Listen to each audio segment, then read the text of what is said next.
Hello everyone and welcome back to Let's Play Shovel Knight, Specter of Torment. In the last part, we went through the Plague Knight stage and, Reese is looking a little different now. And now it's time for Treasure Knight stage.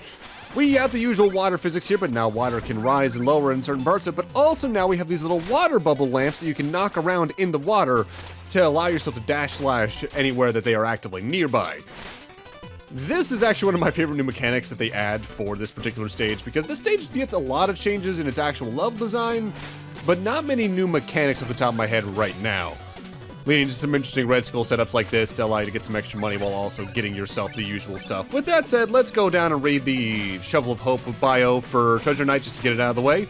Towering over most of the Order of No Quarter, Treasure Knight is a tidal terror. A loner by nature, he rules the ocean and has captured the Iron Whale, a prototype underwater vessel.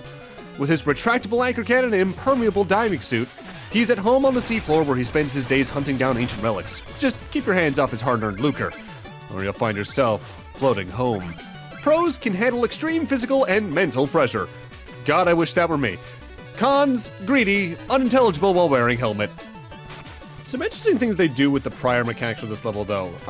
Very often in the original level, as well as the Plague of Shadows level, there's these tentacles that you can attack the end of to make them dissipate. They use those in some interesting ways where you can only dash slash into the very tip of it. So if you want to make it to certain platforms, you need to actually be patient about when you actually attack them. Otherwise, you're going to need to leave the screen and re-enter, which is a thing you can do to reset some rooms in the case you're trying to get some of the optional stuff along the way, like the red skulls. But some of the plot rooms in this game you actively cannot reset, notably if you're vertically scrolling into them. Particularly if you're falling in from a higher area. Unless there's a ladder up, you're not going to be able to reset the room, which definitely got on my nerves in basically every single campaign, particularly if I was going for 100% in them in the meanwhile, because missing a collectible on one stage, one room you can't backtrack to, definitely gets to be annoying. Mind you, in some cases you can backtrack if there's a death you can take before the next checkpoint, but sometimes you fall right onto a checkpoint, so you don't really have the option to. And this is what I was talking about. In order to actually get this red skull, we need to actually be patient about killing that particular tentacle. And I like it when they actually use mechanics like this to, like, some interesting level design advantages. Now, I think I may have already mentioned this in an earlier part, but now that I'm actually just watching through the footage and not editing it and all that jazz, I will say they do a better job of making the stages a little more balanced to being about the same difficulty, as opposed to being the tiers of difficulty like it is in Plague of Shadows and Shovel of Hope. But I still think playing the game, going through them in the tier order that they kind of were in the first two campaigns, still is a more stable difficulty curve than going all over the place. But that also gets into kind of the weird thing about stage select-based games to begin with, where there's always going to be those stages that are kind of out of place as a first choice to begin with, because either the gimmick itself is a harder one to deal with, the boss is harder, or they just, it feels like they want more out of you than what a first stage choice probably should. And to an extent, a lot of games get around that at least by using what became more commonplace by the time of like the Super Nintendo and PlayStation era for Mega Man likes, where they started having the intro stages and all that. But every now and then you just get those stages that really feel out of place compared to the rest of them. And I don't really think this game overall has one. In fact, I actually have seen some people say that Propeller Knight stage is one of the easiest ones. I disagree, but that might be more of a tension thing than an actual, like, difficulty thing, because of the way instant kill stuff is in Propeller Knight stage, for instance. I'm tense and I feel like that's a later stage, game stage because of that. Because that's something I need to keep in mind as well. Sometimes difficulty doesn't quite equate to tension. Because a high-tension stage can be kind of easy to deal with, because either the timer's strict, but you have plenty of stuff you can do in it that makes it easy to get through, or there's a lot of instant kill stuff, but there's easy ways around it.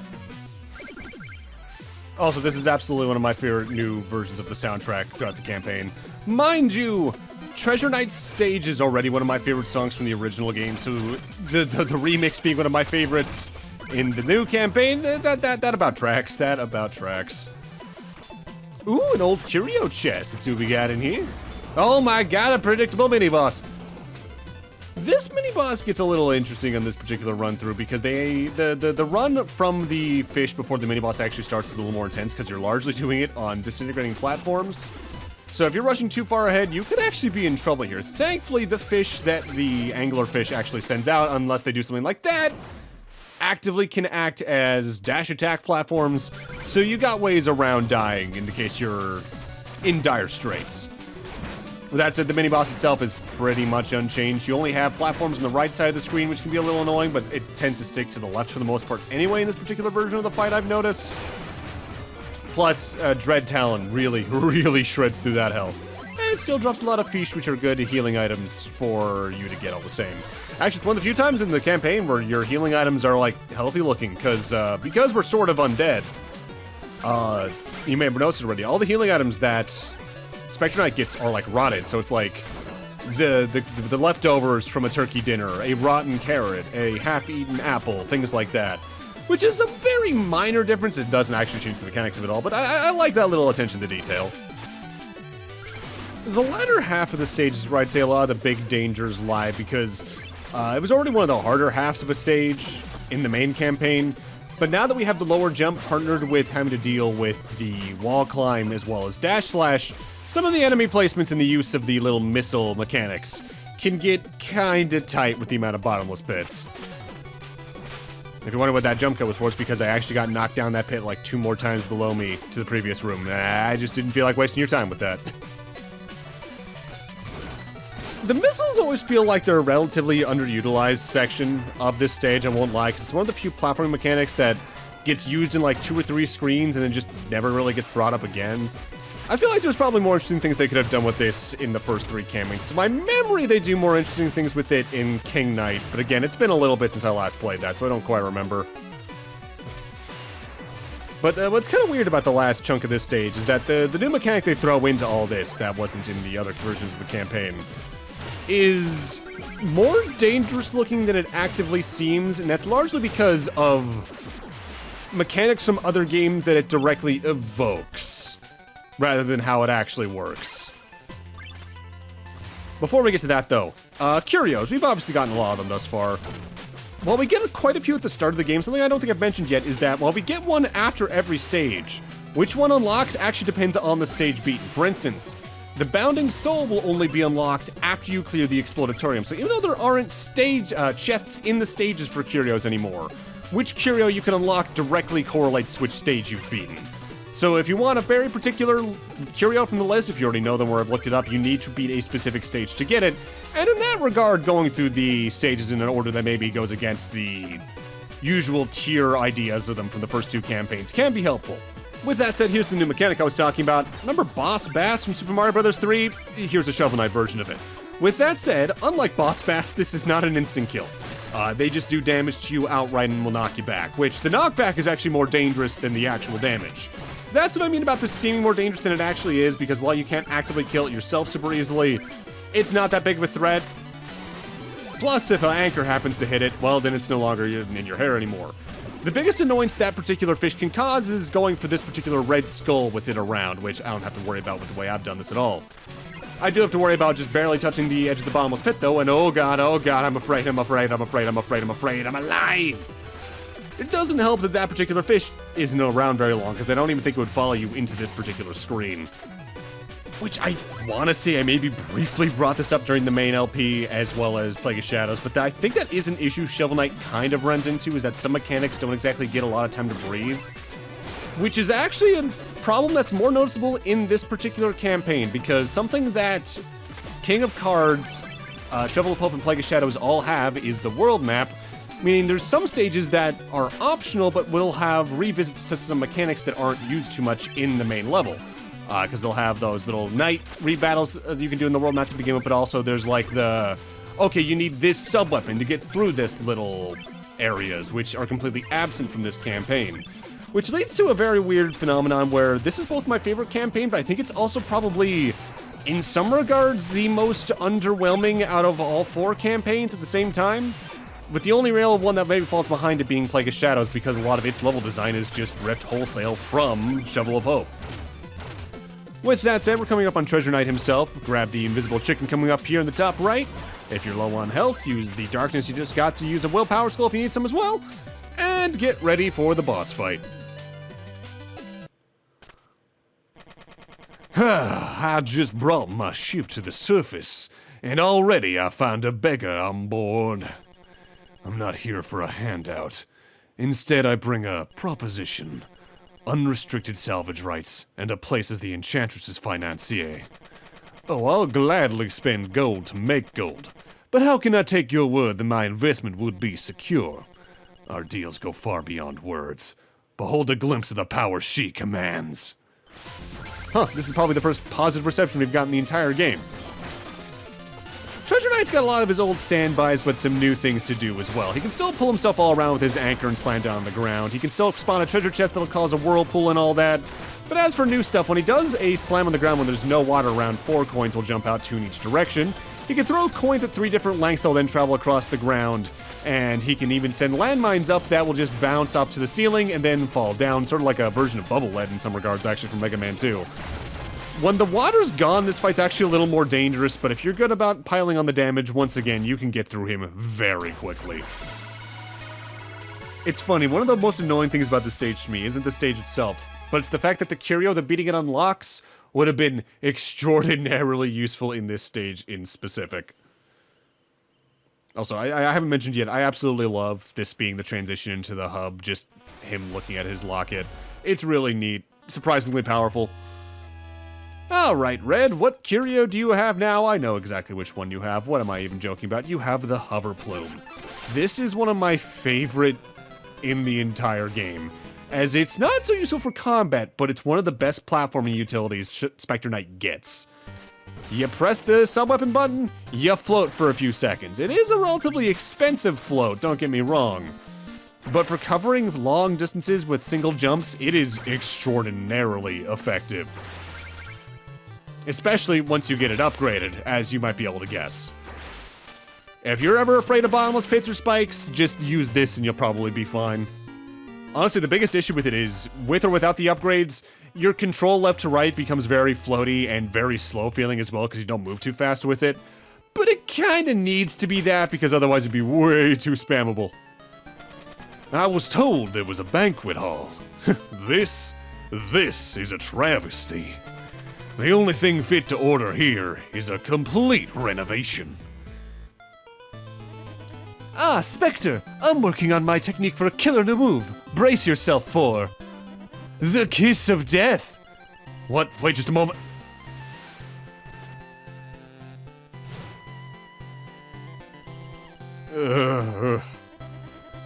It didn't work, I guess...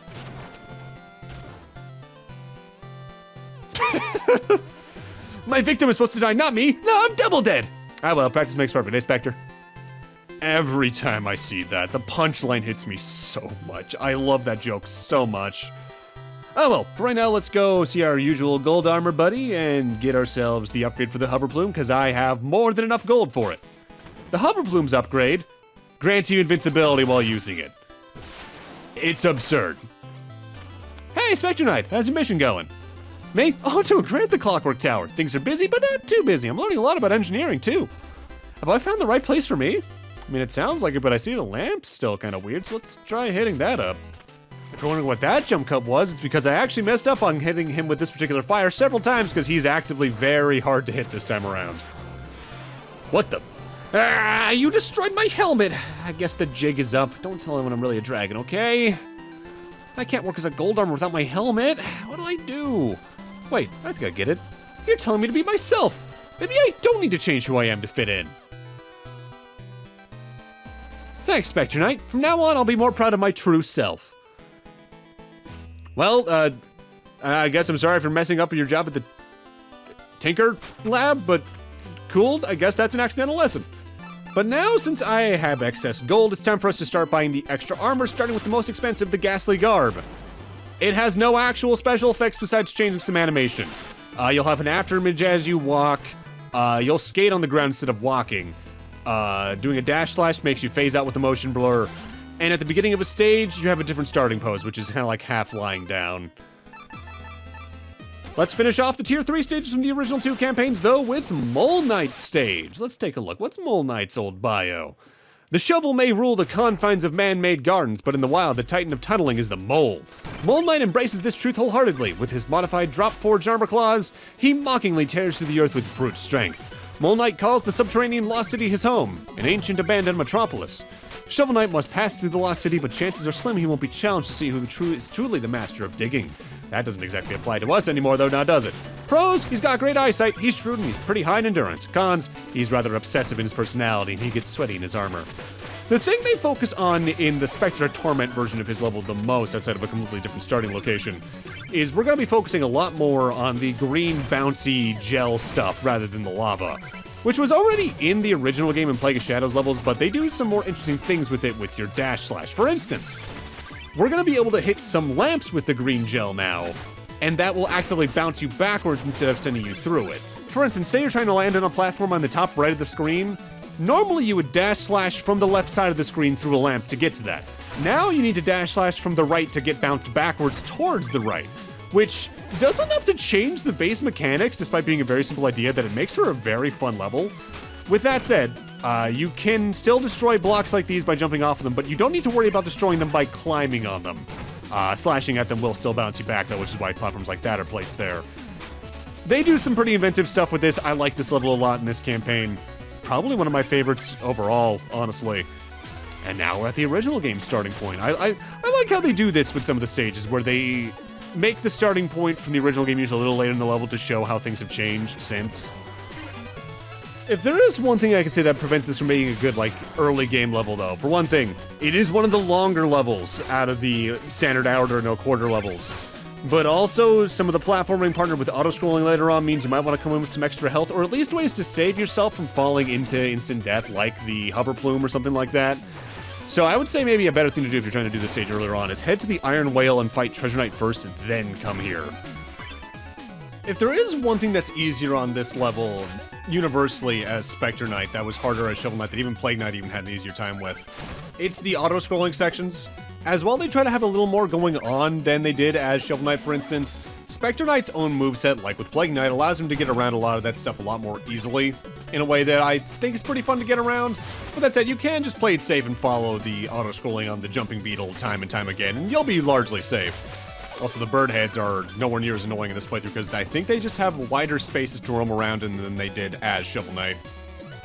The biggest annoyance in these sections is the fact that they're often going to place bounce back blocks like that in a way where you trying to get past them for plot will probably potentially knock you back on either to the beetle or into the lava. But thankfully, due to your own dash slash abilities and otherwise, it's not that big of a threat all the same. Now, if there is another weakness that this particular gameplay style has, and I'm talking like the way you do go through levels, where you have a proper stage select rather than the tiers of levels, it's because since you can't guarantee you're gonna have certain range abilities from curios and all that, there are times where mini-bosses get to be much harder than they probably should be in the Shovel of Hope and Plague of Shadows campaigns. For instance, fighting this guy without some form of long-distance attack, be it the Dread Talon, the Bounding Soul, and all that, can be a little chaotic. And to their credit, they at least realize that with this particular variation of them, because if you go up to where that diamond is, you might notice there is a crack in the wall we can destroy. That just allows you to skip this enemy outright. Not every single time a mini-boss has something like that, though, that's possible. And because of that, I'd still recommend going through the stages in the tier orders from the first two campaigns, as that'll get you good enough range curios quickly enough where they're not going to be as big of an issue. Which is something I think the speedruns actively keep in mind given the stage orders they go in. In fact, just to mention the stage orders they go in outright once they get access to the stage selects. The current world record by Patwa starts with Propeller Knight, actually, then goes to Plague Knight, Mole Knight, Treasure Knight, Phantom Striker, Tinker Knight, King Knight, and Polar Knight in that order. The reason they start with Propeller Knight is actually because, for one thing, his stage isn't too bad, as I mentioned before, even though it's tense because of the amount of instant kill potential. But also because the curio you'll get there, if you get that early, it plays some pretty good dividends if you're good about using it correctly. Something I'll even show off to an extent later on in this very LP. Guess who wasn't paying attention to how many red skulls he was collecting here, by the way? Alright, 5, that's the amount you should have by now. Like I said earlier in the LP, I do that a couple times throughout just to check in on myself when I'm not actually paying attention to the amount of red skulls I start a stage with. Because since the curios cost an inconsistent amount of red skulls to get from red, the amount of red skulls you'll enter a stage with can heavily vary. So it's not like you'll always have, alright, I have 5 left out of the 15 I had, so I'm good to go into the next stage. You'll be like, alright, I had 6, so I'm gonna leave with 16. but then you'll spend 4, so you're down to 2, and then you'll just forget how things work. Especially if you get lost in the moment in the gameplay like I often tend to in this particular type of setting. This is also one of the few stages in the campaign that actually takes advantage of like the softer dirt that we saw in the main campaign, where when you attack that in the Shovel Knight campaign, especially with like a pogo, you'll just pogo straight through it without actually bouncing off of it. In the Specter Knight campaign, the way you're going to need to work with that is that you can't jump off of it at all because of the fact your jump actively counts as a digging motion, so to speak. And the best way to do that is to just take your time and patiently observe what's going on around you, which, admittedly, in a game I like to go fast in can be a little bit weird to do, but as long as you get used to it, you're fine. Like, don't jump here at all, otherwise you are mega dead. Especially because you'll be losing a life trying to get a life, or some life rather, which, that's just dramatic irony there. I think that's the right type of irony. I don't remember that part of English class too well. It's been years. I wasn't too good in English class back in school. I think a lot of that comes down to, though, for one thing, English class is kind of a weird class with how it's taught to begin with in a lot of cases. It really depends on your teacher. But also, this doesn't come up, I think, super often on the channel, but I am autistic, and as well as have ADHD. So, a lot of things with subtle meanings and all that flew by me in a lot of ways when I was young in a way that actually made that type of class very hard to deal with. A shame too, because I like writing and I like reading a good bit, it's just that the way they try to get meanings out of you, especially if they're looking for one specific meaning, kind of backfires in cases like me. Wasn't that good at math either, but that's because, well, my art degree says a lot about the things I prefer to do. I think that's the way I'll put it. Thinking of the classical things, I think I was the best at sciences, especially applied math sciences. Like, I really liked chemistry when I had the good teacher for it and not the bad teacher for it. Physics wasn't too great though, but I liked biology a lot. History I like too. I like history a lot, considering you can get a lot out of looking back into the past to figure out how we might be able to solve things in the present, kind of deal. And well, I like the electives because usually you choose those because you think they're gonna be fun. And largely they were. I didn't like my Photoshop class too much back when. The fact that my art degree's in graphic design says a lot about how that ended up going though. We are coming up on the final red skull for the stage, which is one I always mess up in the stupidest way every time I revisit this game, because again, I often forget to think in the moment when I'm just getting into the flow of things. And this red skull does this to me every single time. We have to get up to the top right of the screen to get to it, which is why you can actively use the gel to jump up there. There's always a second I think you need to actively swing the gel into that lamp somehow by bouncing it off the gelled lava, but you actually can't do that. The skull's there on the right. We have to be careful of these blocks though, because like in the other campaigns, if you hit these or jump off them in the case of Specter Knight, they start destructing. I always try to jump or do an attack here. The easiest thing is just to walk right. Don't jump, just walk. The wall climb will take care of it. Because something I don't think I've directly mentioned in text, so to speak, yet, is when you do a wall cling and run up a wall, if you reach the corner of the wall, you will loop around to the top of it like so without it counting as a jump. Meanwhile, if you jump while on a wall, you'll jump up to the opposite wall, which is also very comfortable for me as a Mega Man X fan, but isn't exactly what you need to do for that particular platforming puzzle. And honestly, once you pass that screen, yeah, there's this red skull, which is a little more dangerous. I actually always forget that the last red skull that I just grabbed isn't actually the last one on the stage, it's the second to last. The bird heads in the gel might seem a little annoying, but as long as you're good about only jumping on specific squares, any threat they could spare is not really notable. We're already pretty much at the end of the stage, so grab the upcoming usual hidden chicken before the final checkpoint, and get ready for the boss fight against Mole Knight, who honestly is just universally one of the easier knights in my experience. At least if you have a good amount of health. If you come with a little bit of lower health and you're reckless, I can see him being potentially a problem, but even with like only 2 or 3 health ups in this particular campaign, you're gonna be golden, I'd say. Break time's over. Are you in the right place? Ready to continue the dig? Very much so. In fact, I'm here with a business proposal. The Enchantress has need of excavators and wishes to employ the best. What? Who? Well, you found the best at digging. My claws are sharp, my technique is flawless. Excellent. Then you'll only need... But I'm absolutely not looking for new work, and break time's over. Mole Knight has a lot of his old reliables, like dashing through the walls with his claws and diving back and forth between them until he eventually slides along the ground. He can hide in a mound of dirt where there's also a fake one of him looming around and all that. But this time around, in the other campaigns, he fires himself up with some lava. In this, he fires himself up with gel, which will then cause some of the projectiles to fall out, but then he can create little bouncy parts on the ground that if you land on, you'll just bounce right off of. Additionally, where he just sends some dirt at you that you can destroy with your shovel or your vials in the other two campaigns. This time he makes gel platforms to try and bounce you back. This does leave him very much still, so you can hit him for a lot of damage pretty quickly if you're good about it. But at the same time, there can be a lot going on. But like I said, I'd say this is one of the easier boss fights in the game, even with the stage that can be as long as it is. So ultimately, pretty easy first one if you're looking for a good starter. But with that, I'm gonna need to end this off here. Thank you guys for watching, and in Part 5, we're gonna continue chasing down some Orders and No Quarter members, and seeing who else we can get to join us along the way. See you guys then.